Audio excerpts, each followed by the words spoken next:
Apoyo nacional y mundial a la paz en Colombia. El fiscal general dice que de firmarse un acuerdo de paz, los guerrilleros de las FARC serían juzgados por tribunales mixtos, es decir, conformados por jueces nacionales e internacionales. ¿Qué opinan los colombianos del proceso de paz? ¿Se debe acabar o debe continuar? Encuesta del Centro Nacional de Consultoría para CMI. En audiencia de imputación de cargos, la Fiscalía revela las interceptaciones telefónicas y las fotografías que comprometerían a alias El Profe y a 12 personas más con atentados terroristas en Bogotá. Policía Nacional rescata a la niña Jessica Arias después de 18 días de estar desaparecida. Gerentes de hospitales públicos revelan a CMI plan de salvamento para recuperar obras abandonadas. Nuevo control de precios a 323 medicamentos. En esta ocasión afectará a varios de bajo costo y que se venden en droguerías de barrio. Panamericanos. Colombia gana otros 4 oros. Urar y Nairo, con buena clasificación, enfrentan la montaña desde mañana. Al final de la emisión los espero rodeada de papas, porque descubriremos qué hay detrás de un negocio que tiene como objetivo hacernos morir de la risa, el cartel de la papa. Ya nos vemos. Buenas noches. Estos son nuestros secretos de hoy. 1. Primera demanda al equilibrio de poderes. Habrá fallo que será testamento jurisprudencial. 2. El alcalde Petro sigue improvisando. 3. Junta asesora para liquidar el fondo premium. Y tengo ñapa, una moneda que corre el riesgo de volverse reliquia. 1, 2, 3 y la santa moneda al cierre.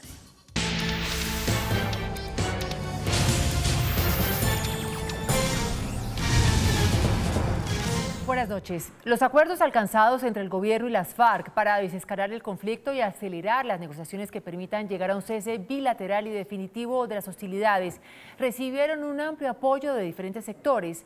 Naciones Unidas y el Papa Francisco hicieron un llamado para no detener los diálogos. Al explicar la importancia de los acuerdos sobre agilización en La Habana y desescalamiento del conflicto en Colombia, el jefe del equipo negociador, Humberto de la Calle, hizo una aclaración. El desescalamiento no puede confundirse con el cese de fuego bilateral y definitivo. El cese de fuego tiene que ser estudiado como de hecho se está haciendo y hace parte del proceso de agilización, pero esa es una etapa posterior con características propias. El alto comisionado para la paz señaló que un cese al fuego y de hostilidades bilateral y definitivo supone mayor formalismo, reglas claras y una verificación. Lo que no está dispuesto a hacer el gobierno es a entrar en una especie de cese bilateral prematuro y chambón que nos va a llevar a experiencias nefastas del pasado. Humberto de la Calle fue enfático en decir que bajo ninguna circunstancia las fuerzas militares ni la policía frenarán en seco sus operaciones. Esta decisión del gobierno recibió el apoyo internacional. El secretario general de la ONU, Ban Ki-moon, a través de una declaración escrita, señaló que acoge con satisfacción los anuncios hechos ayer en Habana de la intención del gobierno de Colombia y las FARC para poner en marcha nuevas medidas para desescalar la actual confrontación en Colombia y acelerar las negociaciones con el fin de llegar lo antes posible a un acuerdo de paz. El representante de la ONU en Colombia dijo que esas medidas de bajar la intensidad del conflicto son aceptables dentro de un proceso. Eso se ha dado en otros procesos, es un modelo bastante común y yo no dudo que la fuerza pública también sabe cómo hacerlo sin renunciar en ninguna manera de sus obligaciones constitucionales de actuar contra el delito. Y hace pocos minutos el Departamento de Estado de Estados Unidos también se refirió a este tema. Dijo que recibe con beneplácito los anuncios recientes de desescalamiento, apoyan el liderazgo del presidente Santos y hacen un llamado a las FARC a redoblar los esfuerzos en la mesa para demostrar avances concretos en los temas que hacen falta, como justicia y desarme efectivo. En medio de su vuelo de regreso al Vaticano, luego de su gira por 3 países de Sudamérica, el Papa Francisco ofreció su colaboración para que los diálogos no se detengan. A me preocupa in questo momento che non si fermi il processo di pace in Colombia. Quello devo dirlo, io mi auguro che questo processo vada avanti. In questo senso noi siamo sempre disposti a aiutare, ma tanti modi di aiuto, ma sarebbe una cosa brutta che non possa andare avanti. Aquí la Iglesia Católica también manifestó su apoyo al gobierno. El pueblo colombiano cayó en una depresión muy grande, en un pesimismo tremendo en relación con este proceso. Y lo que el presidente busca es volverle otra vez la confianza al proceso y la esperanza al pueblo colombiano. El presidente Santos agradeció a la ONU el respaldo por las medidas acordadas para agilizar el proceso de paz y llegar a fin del conflicto. También dijo que lo acordado con las FARC abre una nueva luz de esperanza para llegar a un acuerdo final. La última fase en cualquier proceso es la más difícil, pero lo que sucedió ayer, en cierta forma, nos abre nuevamente esa luz de esperanza. El gobierno invitó a los colombianos y a las FARC no tenerle miedo a la paz.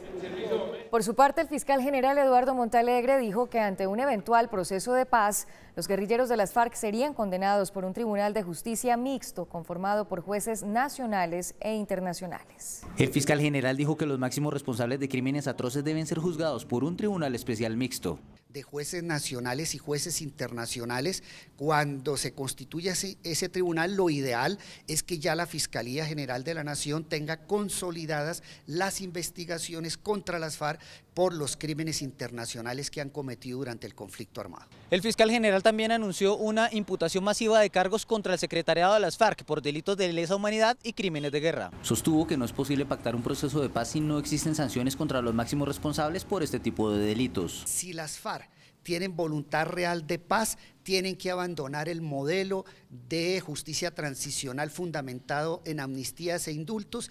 De otra parte, celebró el anuncio del gobierno y las FARC. Creo que el modelo de negociar en medio del conflicto, de hablar de paz en La Habana y hacer la guerra en Colombia, es un modelo que en este momento tiene que ser absolutamente replanteado. Finalmente dijo que el gobierno constitucionalmente tiene que reducir la intensidad del conflicto. A su turno, el procurador Alejandro Ordóñez señaló que el gobierno está cediendo a las exigencias de las FARC. El procurador general dijo ante el anuncio de las FARC que todo puede conducir a un cese bilateral al fuego, tal como lo estaría pretendiendo el grupo insurgente. Hoy nuevamente cede a las exigencias de la FARC, así como ha cedido en otras exigencias. Esto ha sido una olimpiada de transacciones y de sesiones frente a la obstinada posición de la FARC. Añadió que todos desean la paz, pero sin impunidad. Lo que se pretende con el cese bilateral es la prolongación de las conversaciones. Aseguró que otros grupos armados ilegales se beneficiarían con un cese al fuego y que se debe pensar en la población civil. Que se terminen los atentados contra la fuerza pública, lo que requiere la sociedad civil es que cesen las acciones criminales contra los colombianos. Las declaraciones las hizo en el marco de una reunión con ediles de Bogotá. La opinión colombiana está dividida entre la continuación y la interrupción del proceso de paz.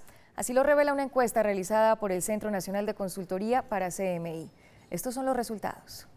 Los diálogos de La Habana entre el gobierno y las FARC para terminar el conflicto deben seguir o deben parar. Sí, deben seguir, 52%. Si hemos aguantado 50 años de guerra, ¿por qué no darle una oportunidad a esta rendija que se abre, una rendija de luz que se abre en este proceso? Creemos que el proceso de paz debe continuar y de verdad que la única solución a todo esto es la paz. La paz es el camino, no hay otro camino. No deben seguir, 48%. Yo creo que el gobierno planteó 4 meses. Yo siento que si en 4 meses no hay nada, el gobierno no tiene otra alternativa sino abortar unas conversaciones que no condujeron, sino a afectar la seguridad y afectar el clima general de los negocios en Colombia. Los dirigentes gremiales creen que antes de los 4 meses fijados por el presidente Santos, se debe evaluar si efectivamente hay que continuar los diálogos de La Habana o suspenderlos. La Fiscalía imputó cargos a 2 de los 13 presuntos responsables de atentados terroristas en Bogotá, entre ellos alias El Profe, uno de los supuestos cerebros de los actos terroristas. En la diligencia, la Fiscalía reveló fotografías y audios en los que quedaría en evidencia su participación en los hechos. Estas fotografías en las que presuntamente aparece David Camilo Rodríguez, alias El Profe, en lo que sería la sede de Porvenir del norte de Bogotá minutos antes del atentado, son pieza clave en la imputación que hoy adelantó la Fiscalía en su contra por los delitos de terrorismo, rebelión y violencia contra servidor público. Dentro de la audiencia, el ente acusador reveló llamadas que vincularían directamente a alias el Profe con ese y por lo menos otros 5 actos de terrorismo en la capital del país. Por ejemplo, en esta llamada, según la fiscalía, un interlocutor le informa de un atentado fallido. Sí, lo hicimos y todo, pero no, paila, lo recogió una gente ahí. ¿Quién fue? ¿No sabes quién fue? Pues un chirri. En esta otra llamada, Gerson Alexander Yacumán le advierte al Profe que el explosivo detonado careció de poder. Aló, ¿cómo está? Yo era acongojado. Ya no se faltó como más power, hermano. De igual manera, la fiscalía reveló una llamada entre Eider Anderson Lamprea, quien también fue imputado hoy, y la que sería su compañera sentimental. Anderson, yo no quiero seguir en lo mismo. Que usted esté por allá haciendo sus papaomas con sus...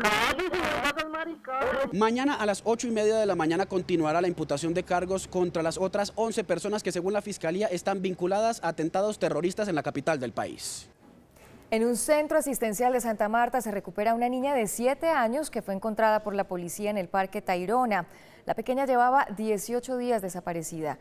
Las autoridades investigan el caso. Muy deshidratada bajó la niña Jessica Arias del helicóptero después de ser rescatada por la policía cuando se hallaba sola en un kiosco de la vereda Calabazo a 20 kilómetros de Santa Marta. La encontramos en abandono.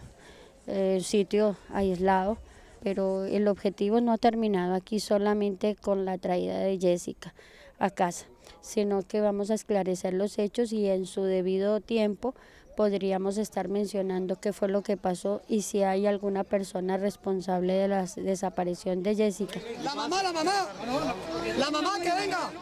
Fueron 18 días de angustia que vivió la progenitora de la menor de 7 años, la cual se desmayó al ver su hija en un estado irreconocible. Está bastante desnutrida, está bastante llevadita, 18 días sin probar nada, si escaso, sin beber agua y sin alimentarse de ninguna forma. Para las autoridades, con el rescate de la menor inician las investigaciones de la desaparición de Jessica Patricia Arias, por la cual daban hasta 50 millones de pesos a quien suministrara informaciones. Algunos gerentes de hospitales públicos y la Secretaría de Salud de Bogotá revelaron el plan de salvamento para las obras de 3 centros asistenciales que están abandonados por incumplimiento de contratistas y otros por los problemas del carrusel de la construcción.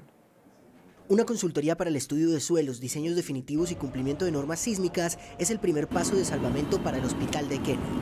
Los recursos asignados para la revisión de esos diseños y la asesoría que se está prestando fueron de 600 millones de pesos. Antes de finalizar el año se abrirá la licitación por 24.000 millones de pesos. Las obras tardarían 3 años. Para el caso del Hospital El Tintal, la obra se destrabó, hay un 97% de avance y se proyecta invertir 19.000 millones de pesos en equipos. Más o menos entre octubre y noviembre abrir los servicios en el Hospital del Tintal. Pese a los problemas financieros por el incumplimiento de algunas EPS, otras gerencias como la de El Tunal han ampliado y modernizado la atención.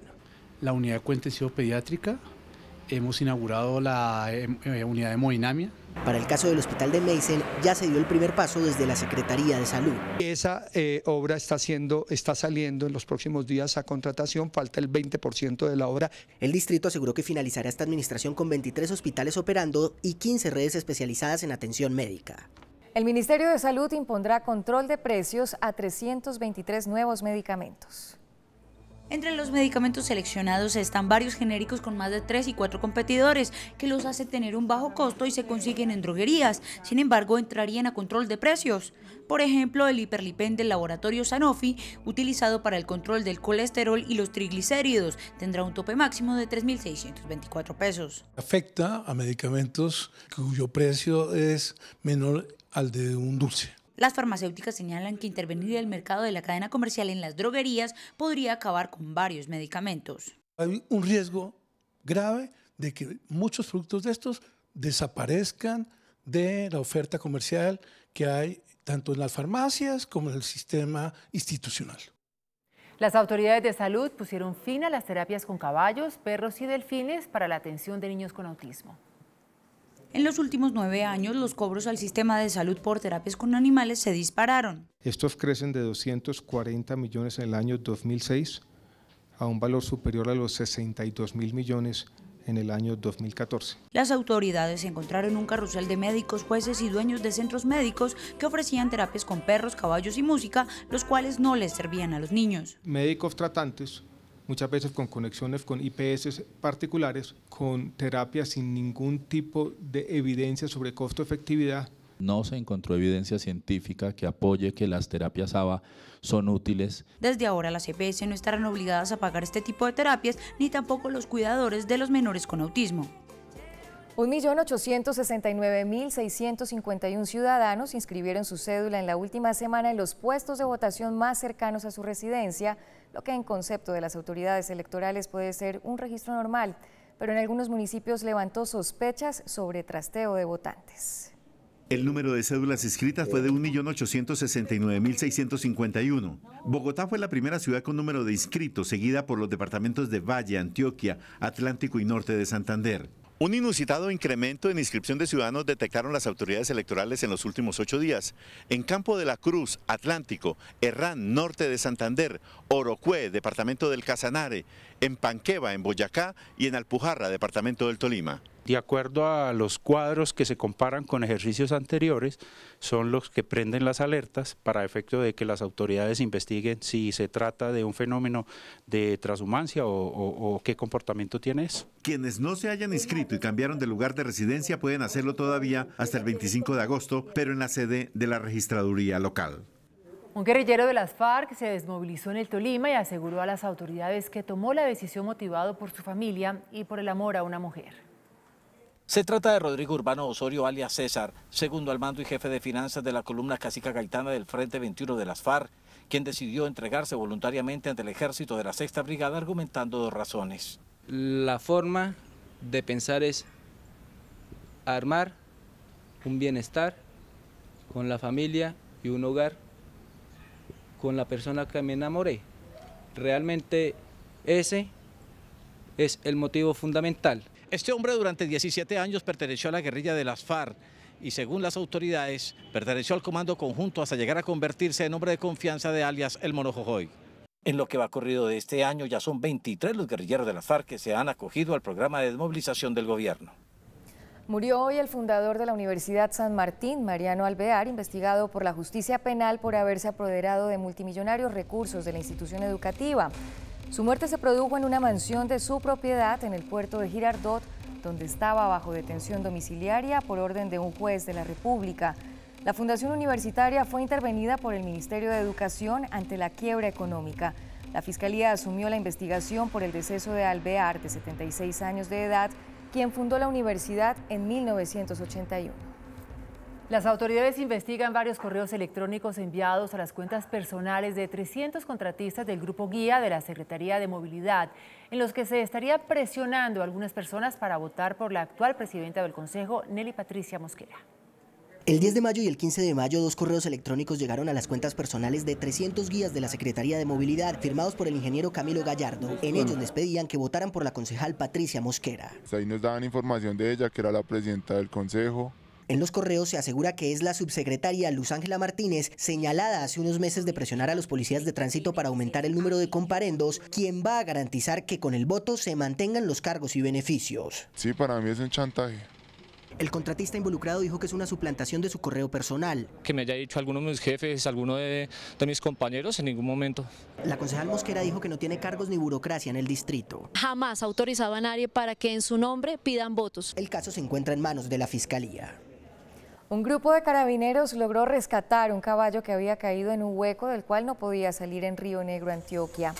El animal llamado Tornado desapareció misteriosamente del lugar donde lo tenía su dueño y cayó en un hueco en el cual quedó atrapado por varias horas. Con ayuda de picos y palas, los carabineros cavaron un hueco alrededor del caballo que pudo salir liberado sin lesiones.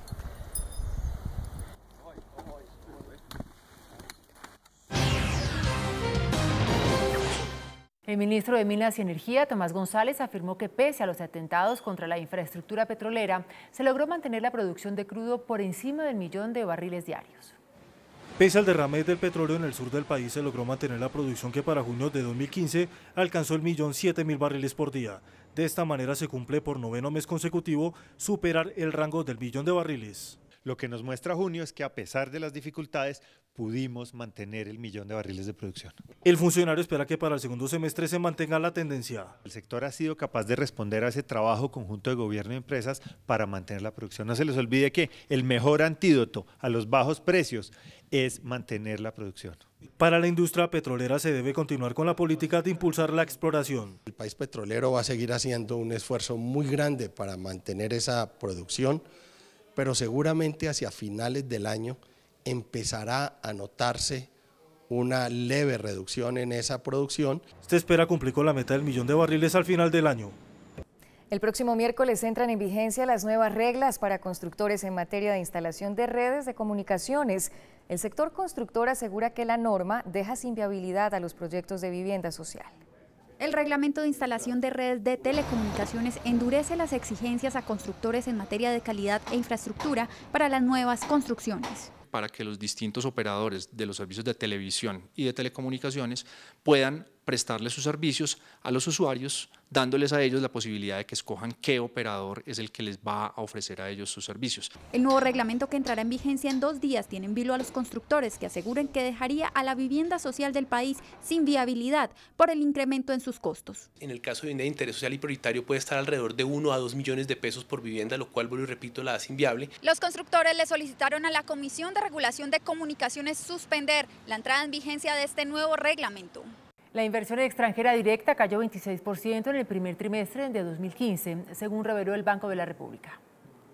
El Banco de la República anunció este lunes que la inversión extranjera directa en el primer trimestre del año cayó 26%. Pasó de 3.814 millones de dólares en el primer trimestre de 2014 a 2.825 millones de dólares en el mismo periodo de este año. El sector petrolero cayó 25,5%. En el primer trimestre de 2014 fue de 815 millones de dólares y este año se ubicó en 631 millones de dólares. Hay que recordar que el total de la inversión extranjera directa del año pasado fue de 16.257 millones de dólares. El presidente Juan Manuel Santos lanzó hoy el plan de beneficios económicos periódicos para los colombianos de escasos recursos que no han ahorrado para su retiro. Este programa va dirigido a los colombianos de bajos ingresos económicos que pertenezcan a los niveles del Sisbén 1, 2 o 3 y población indígena incluida en el listado censal para llegar a la etapa de retiro con tranquilidad y bienestar. En ninguna parte del mundo existe este tipo de ayuda para las personas que puedan tener una vejez más digna. Al llegar a la edad de retiro, 57 años mujeres y 62 años hombres, el Estado premiará sus esfuerzos entregándoles un subsidio del 20% sobre lo que han ahorrado. El índice de capitalización de la bolsa, que mide el comportamiento de las 20 principales acciones, cerró al alza. El índice de capitalización de la Bolsa de Valores de Colombia subió 0,26% a 1.314 puntos. La acción que más subió fue la de Pacific Rubiales, con una valorización de 6,07% a 6.470 pesos. La acción que más cayó fue la de Odinsa, con una pérdida de 12,82% a 6.800 pesos. La acción más transada en la jornada fue la de Preferencial Avianca, al movilizar más de 11.000 millones de pesos. El precio del dólar se acerca a los 2.700 pesos. Indicadores económicos del día en CMI. La tasa representativa del mercado que regirá para mañana martes será de 2.693 pesos con 54 centavos. Los profesionales del cambio compran la divisa en 2.480 y la venden en 2.550 pesos. Un euro cuesta 2.963 pesos con 46 centavos. La libra de café en Nueva York se cotizó en $1 con 28 centavos. El azúcar se transó en 12,56 centavos de dólar la libra. El barril de petróleo WTI se cotizó en $52 con 20 centavos. Una acción de Ecopetrol cuesta 1.635 pesos. Nuevos detalles sobre la impactante fuga del capo del narcotráfico Joaquín El Chapo Guzmán, un mega operativo en Venezuela contra bandas criminales que deja hasta el momento 14 muertos, y la inminente llegada de una sonda espacial de la NASA a Plutón, ocuparon los principales titulares en el planeta. La indignación crece en todo México por la cinematográfica fuga de Joaquín El Chapo Guzmán, jefe del narcocartel de Sinaloa, a medida que se conocen nuevos detalles. Ingenieros e investigadores confirmaron hoy que para acabar el túnel por donde huyó el capo, se removieron más de 1.500 toneladas de escombros. La eurozona selló hoy un acuerdo durísimo con Grecia. Atenas aceptó a cambio de un tercer rescate por 3 años que ascenderá a 86.000 millones de euros, cumplir con un plan de recortes y reformas mucho más exigente del que los griegos habían rechazado en el referéndum de hace una semana. El ministro del Interior y de Justicia de Venezuela, Gustavo González, confirmó que un amplio operativo policial se activó hoy en Venezuela para desmontar varias bandas criminales que operan en Caracas y que hasta el momento deja más de 14 presuntos delincuentes muertos y más de 200 detenidos. Hay expectativa total en la NASA, pues a las 7:45 de la mañana de este martes, la sonda espacial New Horizons pasará por el misterioso Plutón y revelará un mundo de hielo nunca antes explorado. Buena medalla en la cosecha de oros hoy para Colombia en los Juegos Panamericanos. Ya volvemos. Nuestra realidad es la inspiración para una comedia que nos hace reír para no llorar. El Cartel de la Papa. Con esta cinta los espero después de comerciales. Hola, muy buenas noches, los saludo desde Agroexpo en Corferias y en el stand de Corabastos estoy rodeada del tubérculo más famoso de Colombia, la papa. Y es que de la realidad a la ficción llega a las salas de cine del país una historia que nos hará morir de la risa, el Cartel de la Papa. ¿Cuál es su motivación en esta escena? Su papá se murió. Esa motivación está perfecta. Pero men, es Rambo. Pero Rambo también tiene papá, Rambo también siente. ¿Sí? Imagínese lo que se debe sentir que se le muera a uno el papá, imagínese. Que su papá se murió. De los titulares de los noticieros y los periódicos se inspiraron los productores de esta cinta para contar la historia de este cartel, el Cartel de la Papa. Decidimos que finalmente, después de todas las historias que ha habido de carteles y mafias, valía la pena tomarle un poco el pelo ya a eso. Y entonces armamos esta historia, que es una historia muy divertida, de un muchacho que por equivocación le toca manejar un cartel. ¿No va a comer lechona? Sí, se la va a comer. Yo necesito acabar con el Cartel de la Papa. Un reinado, un negocio fachada y en el medio, el pobre Felipe Zipacón. Felipe trabaja en Nueva York como actor con su grupo de teatro y se muere su papá y él tiene que venir a encargarse del negocio de la papa, pero se encuentra con estas bellezas de familia que no son precisamente papicultores, sino es más bien como una excusa. En el Perú existen aproximadamente 4.000 clases de tubérculos. Enumérame 500 en orden alfabético. Nosotros que exportamos papas, somos paperos, ¿sí?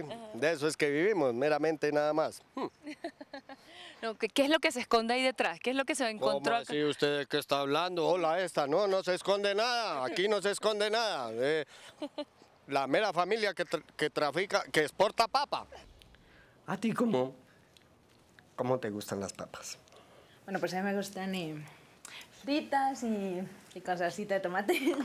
Qué bonita respuesta. Este 16 de julio se estrena en la cartelera nacional la cinta que cuenta también con la actuación de Marcela Benjumea, Natalia Durán, Carmen Sacocio y Luis Eduardo Arango. La clásica torta de bodas ha sido sustituida porque ahora la tendencia son los deliciosos cupcakes o los mini pasteles. La icónica imagen de partir la torta en el matrimonio tiende a desaparecer y con ella el pastillaje, los ponqués empinados y la decoración tradicional. Ahora ha sido sustituida por la barra de postres. Sí, es más una tendencia. Es como ver una mesa muy grande con muchas opciones de postres y no solo una torta. Y eso hace que la fiesta sea mucho más dinámica. Una opción para las más tradicionales es ubicar un bizcocho pequeño por cada mesa de distinto sabor o tener una torta de 2 pisos de solo decoración. Lo cierto es que el buffet de dulces permite jugar con el concepto del matrimonio. Se juega con luces, con flores naturales, donde hacen una mesa de variedad de postres, los brownies, blondies, galletas, los mini cupcakes. Esta es una lamentable noticia del mundo del entretenimiento. El mexicano Joan Sebastián, de 64 años, conocido por canciones como Tatuajes y Secreto de Amor, murió en su rancho en Juliantla, Guerrero, producto del cáncer de hueso que le habían diagnosticado desde 1999. Su exitosa carrera, que inició a los 17 años, le dejó 5 premios Grammy, 7 premios Grammy Latinos, 37 trabajos discográficos, invitaciones a participar en películas y novelas y colaboraciones con numerosos artistas como Los Tigres del Norte y Thalía. Su inspiración vino de romances, entre ellos el que sostuvo con la actriz Maribel Guardia, y de sortear situaciones difíciles como la trágica muerte de 2 de sus 8 hijos.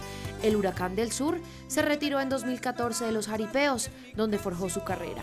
A pesar de su muerte, será recordado por los millones de seguidores que tiene, sobre todo en México y en el mercado hispano de Estados Unidos. Desde el stand de Corabastos en Agroexpo en Corferias, en donde hoy le hicimos un homenaje a la papa por el próximo estreno de la película El Cartel de la Papa, me despido por hoy deseándoles que tengan una excelente noche. Nosotros nos vemos mañana. Chao. Después de la pausa, nuestros secretos de hoy. 1. Primera demanda al equilibrio de poderes. Habrá fallo que será testamento jurisprudencial. 2. El alcalde Petro sigue improvisando. 3. Junta asesora para liquidar el fondo Premium. Y tengo ñapa, una moneda que corre el riesgo de volverse reliquia. 1, 2, 3 y la santa moneda después de comerciales. Estos son nuestros secretos de hoy. 1. En la Corte Constitucional, todas las demandas se sortean para definir al magistrado ponente. Resulta que ya se presentó ante la Corte la primera demanda contra la reforma, conocida como equilibrio de poderes. La demanda fue presentada contra todos los artículos que tienen que ver con justicia, es decir, la creación de la Comisión de Aforados, la eliminación del Consejo de la Judicatura, la eliminación de la Comisión de Acusación y la supresión de la llamada puerta giratoria que permitía a los magistrados salir de una corte y llegar a otra. Pues bien, el sorteo le correspondió al magistrado Mauricio González, quien termina su periodo en octubre de este año. Es decir, el magistrado tendrá la opción de dictar lo que será su testamento jurisprudencial como juez de la República. Para González, el tema no es desconocido. Él fue viceministro de Justicia y director de la Corporación Excelencia en la Justicia. La demanda la recibió hoy y presentará la ponencia al final del mes de septiembre. 2. Siguen las improvisaciones del señor alcalde Gustavo Petro. Anunció que se consultaría a la ciudad sobre si desea que haya toros o no en Bogotá. Doble error. Primero, la registraduría dijo que no puede hacerlo por falta de tiempo y de recursos. La sola pregunta que el alcalde Petro quiere hacer le valdría a la registraduría 32.000 millones de pesos y no los tiene. Segundo error, la Corte Constitucional ya sentenció que las consultas solo pueden hacerse sobre temas de competencia de la corporación pública correspondiente. Es decir, si un alcalde convoca a una consulta, debe asegurarse primero de que el Consejo Municipal de su entidad territorial tenga competencia para expedir un acuerdo sobre el tema consultado. La Corte Constitucional, desde la sentencia 889 de 2012, dice que los alcaldes no tienen competencia para prohibir las corridas de toros, como tampoco los consejos ni las asambleas. El único competente es el Congreso de la República y mediante la Ley 916 de 2004, es decir, el Reglamento Nacional Taurino, autorizó las corridas en cualquier lugar del país donde exista esa tradición cultural, como ocurre en Bogotá. La única forma de tumbar la ley taurina sería mediante un referendo nacional, y eso ni lo puede convocar el alcalde de Bogotá, ni la consulta puede coincidir con otras elecciones, como propone el alcalde, desconociendo la ley. Sigue pues improvisando el señor alcalde Petro y anunciando medidas que al final no puede tomar, como ha pasado con él tantas veces. 3. Junta asesora para la liquidación del tristemente célebre Fondo Premium.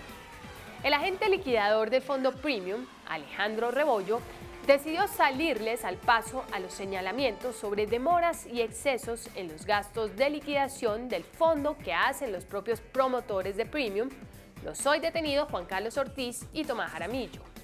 En una reunión sostenida con representantes de los inversionistas de Premium y con varios de los afectados por la liquidación del fondo, el agente liquidador, señor Rebollo, anunció la conformación de una junta asesora que lo acompañará y les hará un seguimiento con lupa a todas las actividades que estén relacionadas con la liquidación del fondo.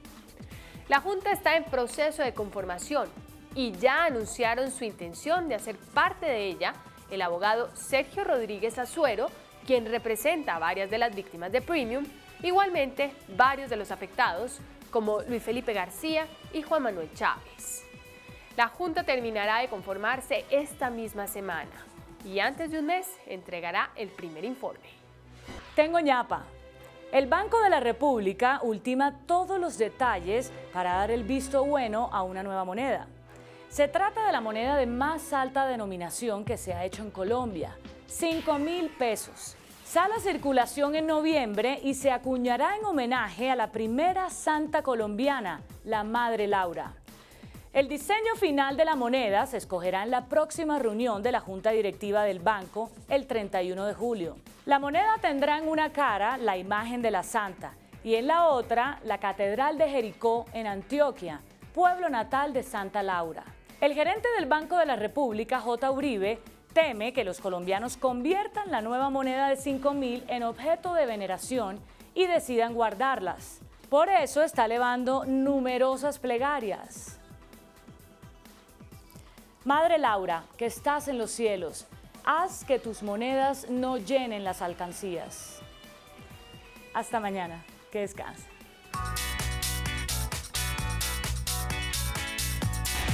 Después de la entrevista en Pregunta Yamid con el general Alberto Mejía, comandante del Ejército, ¿cómo le parece su nombramiento para dirigir la institución? Muy bueno, 71%. Bueno, 6%. Regular, 3%. Malo, 20%. Hasta aquí las noticias. Gracias y buenas noches. Nos vemos mañana, como siempre, en CMI, La Noticia.